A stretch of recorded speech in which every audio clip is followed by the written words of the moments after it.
Episode 2, The Rising Waters, Noah and the Flood. Main text, Genesis 6-9 series. Introduction. From the heights above the earth, with the gaze of heaven itself, we journey through the great stories of Scripture. These are not just ancient events. They are living revelations. As we soar over sacred scenes, let us behold the majesty, the tragedy, the redemption, and the glory. This is Heaven's Eye View, where faith meets the skies. Episode narration. The world had grown dark, not with nightfall, but with wickedness. The hearts of men were bent toward evil continually. Violence filled the earth, laughter mocked righteousness, and the Creator who once called his world good now grieved over his creation. But in the midst of corruption, one man stood blameless: Noah. He walked with God when no one else dared to. And God chose him, not just to survive, but to carry the promise forward.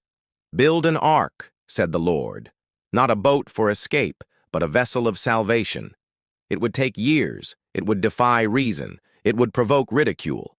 But Noah obeyed. He gathered wood. He followed the divine blueprint. He warned his neighbors. He waited. Then, when the time was fulfilled, the animals came.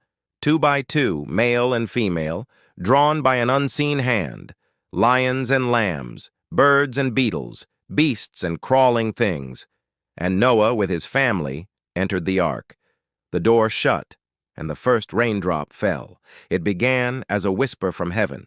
Then it turned into a roar, rain from above, waters bursting from beneath. The fountains of the deep released their fury. The world drowned in judgment. Mountains disappeared, cities vanished, all flesh perished, save those in the ark. For 40 days, rain. For 150 days, the waters rose. But above the flood, the ark floated, secure, safe, sheltered by God's design. Then slowly, the waters began to recede. The ark came to rest on the mountains of Ararat. A raven flew, then a dove, then another dove, returning with an olive leaf in its beak. Hope had grown again. At last, the land was dry.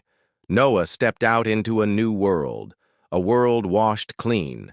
He built an altar and worshipped, and God answered, not with fire or thunder, but with a rainbow, a promise painted in the sky. "I will never again destroy the earth with a flood," said the Lord.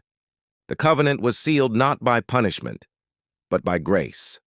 The rainbow still stretches across our storms today. It whispers that mercy triumphs over judgment, that obedience opens the door to salvation, that even when the world falls apart, God provides a way through. We all face floods, waters that rise, storms that rage.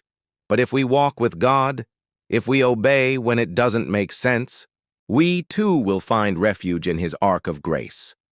And when the waters recede and we stand again on dry ground, we'll lift our eyes and see the colors of covenant still shining above us.